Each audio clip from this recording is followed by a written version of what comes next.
It is in progress. Welcome into Locked on Horned Frogs. I'm Steven Simcox.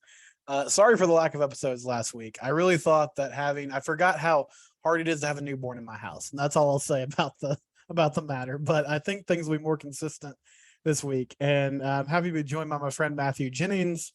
Matt has covered TCU for a long time. Frogs get a victory over SMU, get the Iron Skillet back. Sonny Dykes returns to Dallas, gets it done. They win 42-34. So let's jump right into it. Max Duggan, not as efficient or as good as he was against Tarleton, but still a really solid day, Matt. Sonny Dykes, after the game, got emotional talking about kind of how he has handled the situation, losing his job, getting it back, how he's been a pro's pro. And we all know, like, the intangibles have always been there for Max. He's seems like, by all accounts, a really great dude, great leader, and somebody the team rallies around.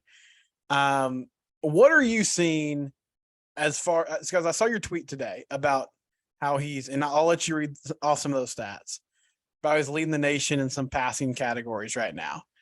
What are you seeing as far as growth from Max in the, I guess, 10 quarters of football we've seen from him under this new coaching staff now?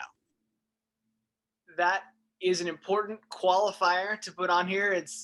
He's really played one game against FBS competition, right? He came in for a little while in the second half against Colorado, only threw 4 passes, and then has the game against Tarleton, which obviously he looked great, but it's an FCS opponent. So one real game against an FBS opponent at SMU. So super small sample size. But with that being said, in the FBS, Max Duggan is first in passer rating. He's second in yards per attempt, and he is third in completion percentage. And to add to all that, to get to answering your question, which is what do I see? Like, one, this offense is doing what this offense is ostensibly supposed to do for quarterbacks, right? Which is just like make life easier for them. These are like, Duggan is getting the opportunity for some easy throws into open windows that he didn't get before. And at the same time, like, you can see he's made developments and made a jump as a passer. He's way more accurate. His ball placement has been so much better this season. It's not perfect, like, especially in the Tarleton game, all like 3 of his 5 touchdowns I felt like were underthrows.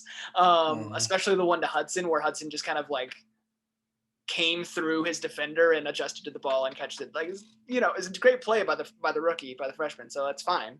So it's not perfect still, the ball placement, but it's gotten way, way better. And so he's just more on target.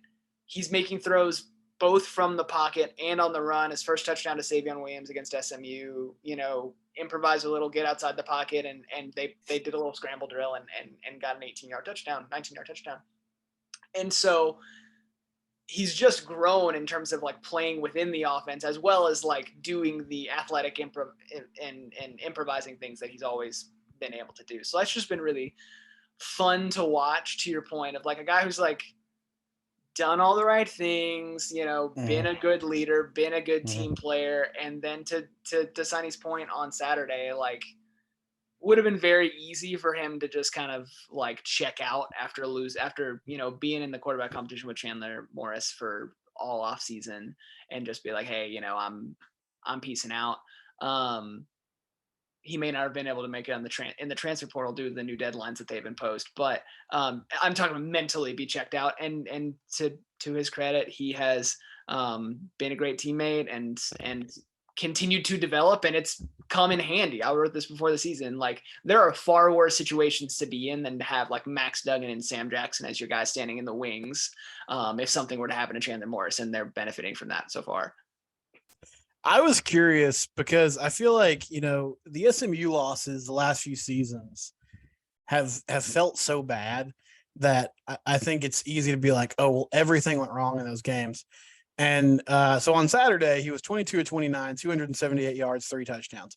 Really, he had 200 yards passing because 80 of those yards were on that little pop pass to Darius Davis, which the ball went forward. It still counts. It did. It sure did.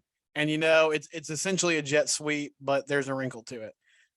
So in 2021, he was 16 of 28 for 276 yards and 3 touchdowns against SMU. So not a terrible stat line. And then in 2019, which was his freshman season, that they split reps with Alex Dalton. Remember Alex Dalton, everybody? That was a fun era of TCU football. Not really. He was 16 and 36 for 188 yards and 3 touchdowns. So, I mean, the offense from a stats perspective in those games has played well, and they've scored points against SMU. They've kind of gotten bogged down at times. And honestly, they did a little bit on Saturday as well. But anyway, all that to say, I think the eye test is showing you, though, that there's some growth here. He just looks more confident. He's looked like he can make, all the throws. So let me ask you this, just more directly, Matt. If Chandler Morris is healthy this week, which I don't know if he will be, my guess is no. I think Kansas would probably be more likely. But say he's healthy this week. Is he starting against Oklahoma, or do you think Max Duggan gets another opportunity behind the center? That is a good question. And if we were deeper into the season and I had more of a sense for what Sonny does with his personnel decisions and stuff, I might be able to give a better answer. My instinct is that Chandler gets the start. Sonny Dykes' comments on Saturday to me strike me as like the comments that you make of a guy like Bram Kohlhausen coming in relief in like the Alamo Bowl kind of thing. It was like, oh, this guy was just like done all the right things, said all the right things. And, he wasn't the guy that we thought we were going to work with, but he did everything we asked him to and blah, blah, blah. The underlying theme there being like, if we had different personnel available, he wouldn't be out there. And that's not a knock on Max by any means, but so I do think if Chandler's healthy, once Chandler gets healthy again, they put him back out there. The wrinkle in that is obviously that Chandler didn't look great in his, in that first half against Colorado. He looked great for a drive and a half in the second half of that game before he gets hurt. So, if that continues, if they put him back in there and suddenly he struggles, then suddenly at least the calls externally for Max get really loud, or the calls for Sam Jackson, which would also be just an interesting wrinkle to throw in there. Yeah, it's so weird because we saw one good drive from Chandler, maybe 2.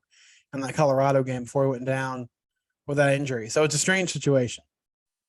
Go ahead. Yeah. I will say the one thing, like Duggan obviously hasn't been perfect. Again, it's a super small sample size in terms of meaningful snaps that he's gotten. And I think the 2 cons that you can levy like 2 legitimate criticisms against him thus far this season, which is and we're going to get to this with the pass block when we're talking about the offensive line in a second. But his pocket awareness is not where it needs to be. It never has been. Not good at sensing pressure. Took 5 sacks on Saturday. That really can't happen with how mobile he is. That shouldn't happen. And then he doesn't protect the ball well when that happens. When the pressure does get to him, he had another strip sack, and I have lost count of the number of times he's given up strip sacks. So that's one major criticism, and the other one being like his downfield accuracy, particularly like vertically down the sideline, still not what you want it to be. They tried to get the ball to Quentin Johnston a couple times, and if the ball is better placed and a little bit out in front of Quentin, I think both of those are first downs, and one of them probably would have been a touchdown. And instead it takes him out of bounds, or it's a dump ball that ends up being knocked away. Right. And so, but like in terms of like legitimate criticisms in a small sample size, like I think that's the end of the list, which is again, a testament to Duggan and the work that he's put in, and to this coaching staff, like helping him develop and putting him in positions to succeed. Okay. So Quentin Johnston, let's talk about it, 'cause it's another sort of fascinating part of this offense. I tweeted on Saturday around midway through the third quarter, I think. I said, all right, the lack of Quentin Johnston usage is officially concerning now. And some people responded, and I totally get what they're saying. And they're basically like, concerning is not the right word, because the offense is functioning fine. I mean, it seems like it's doing okay. But our buddy Harrison Graham was like, it's just kind of weird. I mean, the offense is working, but this is just odd. And then Tommy, who listens to the show, I'm paraphrasing here, Tommy, so excuse me, but he was basically like, well, I like how Max is spreading the ball around. I'm really not worried about this, which is fair. Now, I think, the deeper the season goes on and the tougher the competition gets, you're going to want, if Quentin is actually a guy that can go win one-on-one matchups and be like a monster of a receiver, then you want that guy having opportunities to get the football. But I don't know, Matt. This is like I guess this is year 2 really, because he kind of emerged as a freshman unexpectedly, of the guy that we think could be like an NFL wide receiver that's not getting really used a whole lot. We saw this with Jalen Reagor not too long ago either. So what are your thoughts about what the disconnect here is? And I mean, how do they get him involved? Is it like that big of a deal, I guess, if they're scoring points? I think the thing that stands out to me is that the talk throughout the offseason was like, oh, his role is going to be different in this offense, right? It's not going to just be he's a jump ball threat. They're going to get him the ball in different ways. They're going to get him the ball in the middle of the field in space, let him use his athleticism and his size and his speed. And we really haven't seen that yet. And so, like I said, like the 2 big moments where he had a chance to make a big play were on those vertical routes down the sideline, which we've seen them try to do throughout his career a bunch of times to varying degrees of success. And so the only part of it that confuses me is like, okay, where are these post routes, these deep crosses, these digs where it's like, oh, we're going to get him the ball heading into open fields. We haven't seen that yet. Now to some people's points, like that might be just because like they're getting the ball that way to Darius Davis and to Tay Barber and to Gunnar Henderson and the tight ends and so it might be fine.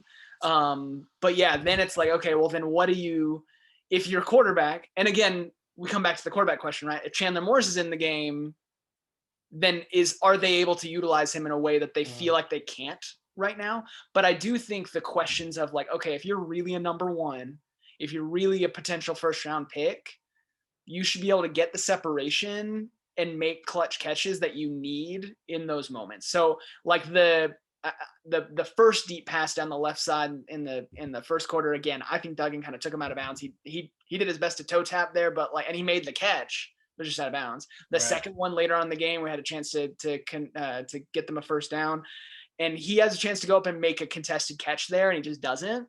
Like that to me, that one, again, I think the ball placement could have been better. But like if you're who we think you're supposed to be, you should make that catch, right? So so I am not concerned because I do think ultimately the results of the offense are the results, but I think the quarterback play plays into it, and I think he needs to take better advantage of the few opportunities that he's getting. He needs to get more. And I think to Garrett Riley's credit, he tried to scheme those up. It was like, okay, fine. Like, let's just get him the ball in a couple end arounds and just get him like they did that a couple times yesterday, or Saturday, excuse me. But but then one of them ends up being a fumble. Right. So you got to figure out a way to scheme him open. And then I think, yes, when Chandler gets back in the game, maybe it opens up a little bit, but you do need him to step up if he's going to be the guy that you really think he can be.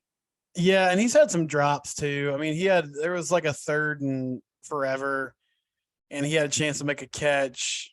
It wouldn't have got him a first down, but it would have put them in field goal range. He dropped it. I also think, to be fair, Max was a little late on the throw because it just like that's a ball that should have been on him as he was getting out of his break. But anyway, it's just not working. And you're right. Like they do. But every time they do the end around, it just makes me mad because it's like, is Doug Meacham calling the plays again? Because that's such and I like you, Doug. You're great. I'm sorry. You take too much criticism. I know your hands were somewhat tied, but like that was such a give up way that he would try to get Quentin involved too. It's like, well, we can't throw him the ball. I guess we'll just hand it to him and hope he can, get 6 or 7 yards here on the ground. It's just strange to me. I don't know. Now, yeah, he's got to get more separation, but as you said, like, where's the stop routes? Where's some more bubble screens, like something to just get him up the field? I do. The one question that I have that we haven't really talked about here with him is how much of it is he had all this preseason hype, and justifiably so, and defenses really are keying on him that much. Yeah, sure. And then, so that's creating these openings for these other receivers. And then do you really want Max Duggan trying to force it into double coverage, right? That's the justification that I can think of through the first 3 games. Mm-hmm. But to your point, I agree. At some point, you're gonna need him to be able to make plays even when he's blanketed like that. Well, and I think it's also like, it sounds strange, but when you get in Big 12 play, those teams are probably going to trust their corners to play more one-on-one coverage. So yes, there might be more opportunities like Colorado and Tarleton. And I'd have to look back at the snap count. I don't think he even played that many snaps against Tarleton, but Colorado, Tarleton, SMU, right? They're probably going into the game saying, okay, this dude, we're not letting him beat us. So we're going to bracket him. We're going to blanket that side, and we're going to take him out of the ball game. And the way they've spread the ball around the first few games, it also just feels like they're not like, they don't have a philosophy of we're going to force the ball to somebody. Like if a defense is going to, take that away, okay, we'll go somewhere else with it.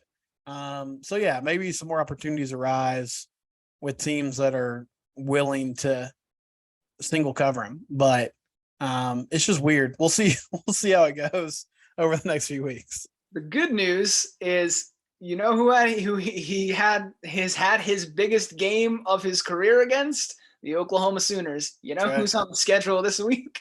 The Oklahoma Sooners. So this would be a great moment for that to happen. It would. It definitely would.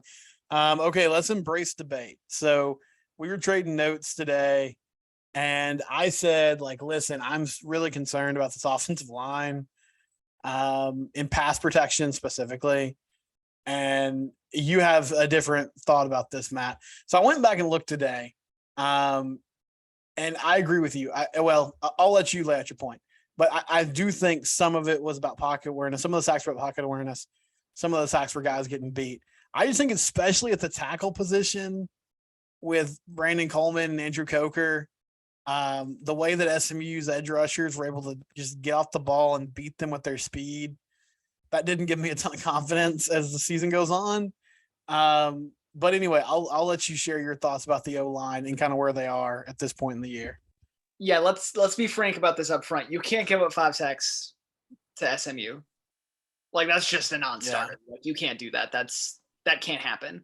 I do think it is a combination of both that lack of pocket awareness that we talked about with Duggan, which has always been an issue with him, and the play of particularly at tackle. We said before the season that you really like the interior of this line, and I still do. I think with Steve Avila, Alana Lee, and then whether it's John Lands, whether it's Wes Harris, I think you've got a nice group of guards and center and some of them who can play multiple positions. I feel good about that interior line play.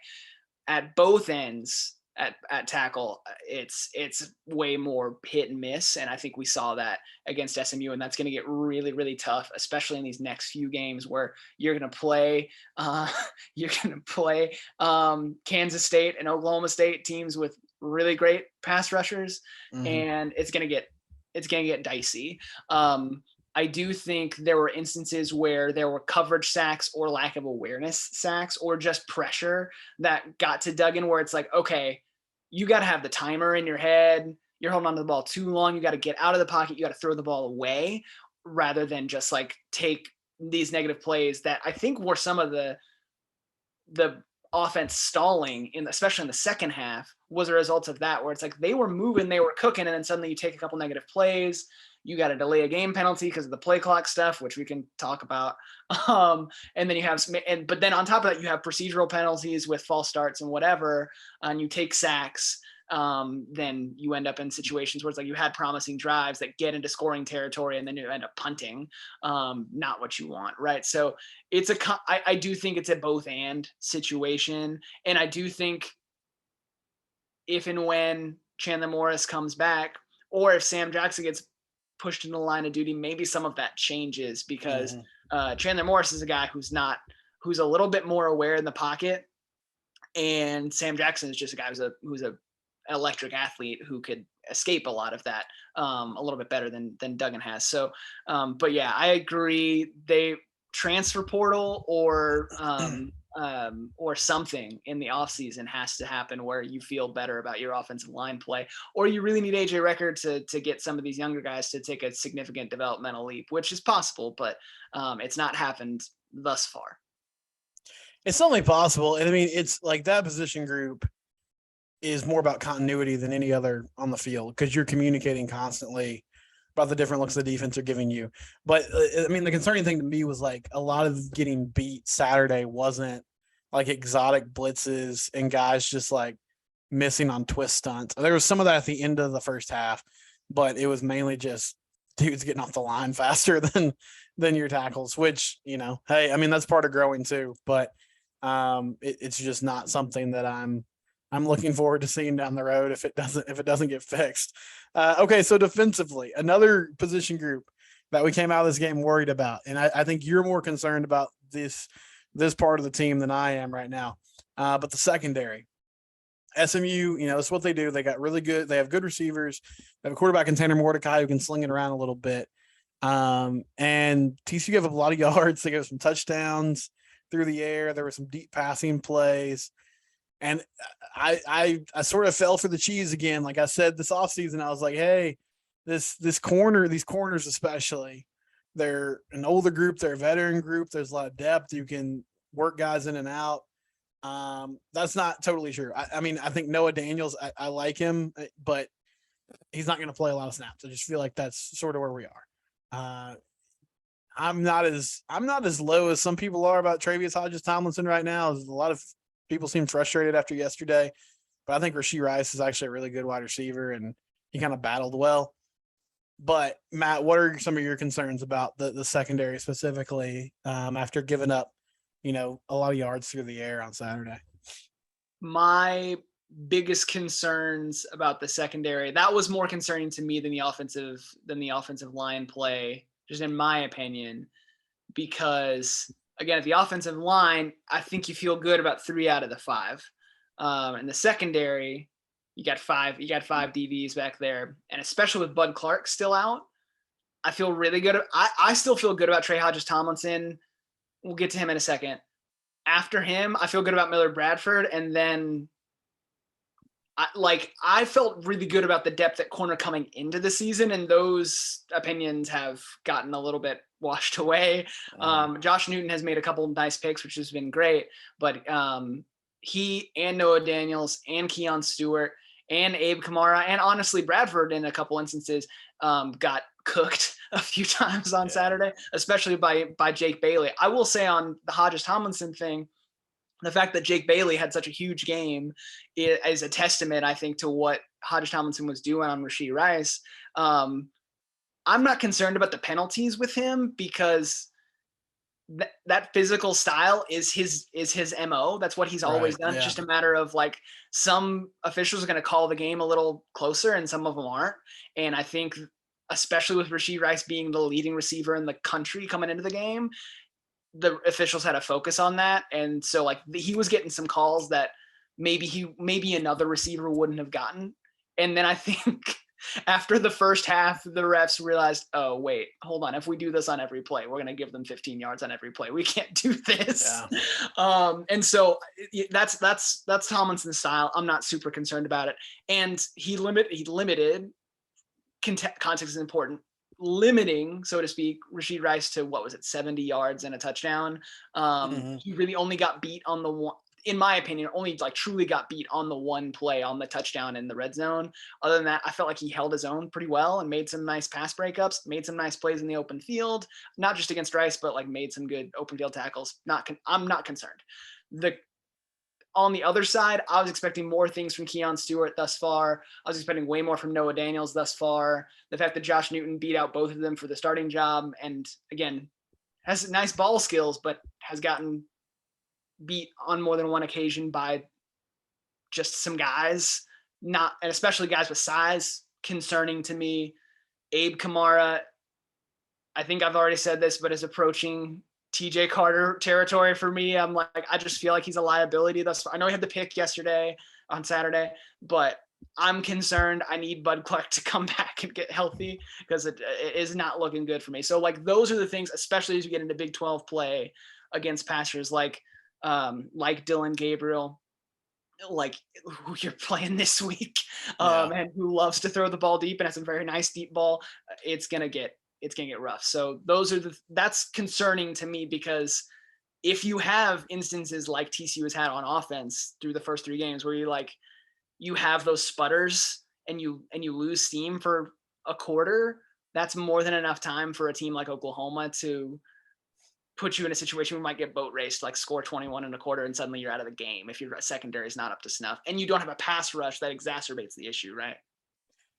Correct. And I mean, part of this too is like, I don't know, it's tricky because as many people have laid out, like the defensive philosophy now is very different. And so you're seeing some 3-man rushes.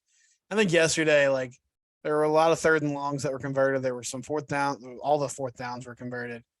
And some of that is, if you're going to drop 8 and play soft zones, it's hard. Like the math doesn't make sense. It's 3-on-5, but one of those guys has to win the individual battle. Like they have to find a way to maybe not get a sack, but at least force the quarterback to throw the football before they're ready. And I mean, that's another thing that honestly, like I love Dominic Williams. It's hard to get pressure from the interior, but it's up to those edge guys to get there. And it might just be something that you have to live with until you can, work on this roster in the offseason. Yeah, we always knew. And so like I'm concerned about the secondary, like in the now, in terms of like the long-term prognosis for this defense. It is what it is. Like we knew this was going to be a transition year for the whole defense. They don't have the personnel to really run things the way Joe Gillespie wants to. That's all fine. But no, I agree with you. The 4 out of 4 on 4th down conversions, a 50% 3rd down conversion rate, and 3 trips into the red zone, all leading to touchdowns. Those are the things that are concerning to me. Because if the goal is spill and kill, keep the offense in front of you, and then bow up once you get into scoring territory, they weren't doing that on Saturday. And they weren't doing that against an SMU team that, at least coming into the game, you thought was their offense was just Rashee Rice and some guys, right? And they were still able to move the ball on you in key moments, right? So if they got him into 3rd and long in some good in big moments, they made open field tackles, they made negative plays, great. But then you got to finish that drive rather than giving them the opportunity again, like that 4th down, 4th and 1, where they give up 45 yards and then immediately they touchdown in the next play. Like that was that's a really deflating moment. Like that's a moment where you have a chance to really kind of put the game away, and instead you let them back in. That's concerning. And again, they were bad last year. If they're still bad this year, but marginally better, it's still an improvement. I never expected them to be good this year, but there are things of concern for sure. All right. Well, we'll get you out of here on this, Matt. So Oklahoma's the one team in this league that just consistently you come away from the game saying, man, we just don't have the dudes to run with these guys. And I watched them play K-State on Saturday. I watched Adrian Martinez and Deuce Vaughn run all over them. In some respects, I'm like, man, I'm disappointed that they lost, because that might not bode well for pulling off an upset at home this week. But I said on the Big 12 preview show as part of the Locked On Network, I was like, a step forward for this team, and I know this sounds like a defeatist attitude, but a step forward for TCU would be playing competitively against Oklahoma. Like, even if you lose, like looking like you can stay on the field with them, given the recent history. So what are your thoughts on this matchup, and what do you think about their chances of trying to pull off an upset Saturday? I think you and I are of one mind. I would have felt way better about TCU's chances if Oklahoma had just been coming off a home win against Kansas State and was going into Red River, and like you get a chance to catch them while they're maybe mentally thinking a week ahead, right? But the fact that they just lost means that they're probably going to be a little locked in coming into this game. So yeah, I don't feel great about that. But matchup wise, I agree with you. The fact that you've got some mobility at quarterback with Max Duggan. I know it's not what Garrett Riley and Sonny Dykes really love to do, but if they could get utilize him in the run game a little bit, Adrian Martinez showed that they could that Oklahoma's defense can be susceptible to that. And then you absolutely have the horses, whether that's with Darius Davis or some of the other speedsters at receiver. I would love to see, maybe you get Major Everhart in the game. We haven't seen him yet. I would really love to see just like that dynamic speed in space. This defense for Oklahoma does not seem ready to handle that. At least if Deuce Vaughn was any indication. So I think you've got a shot. I think, yes, if you can just hang around, because that's the thing. Early on in TCU's time in the Big 12, when TCU would play Oklahoma, it would always be competitive, and it was like one-score games. Yep. They won the one in 2014, but they hung around, right? And then starting around 2017, since then, like they've just gotten boat raced every time.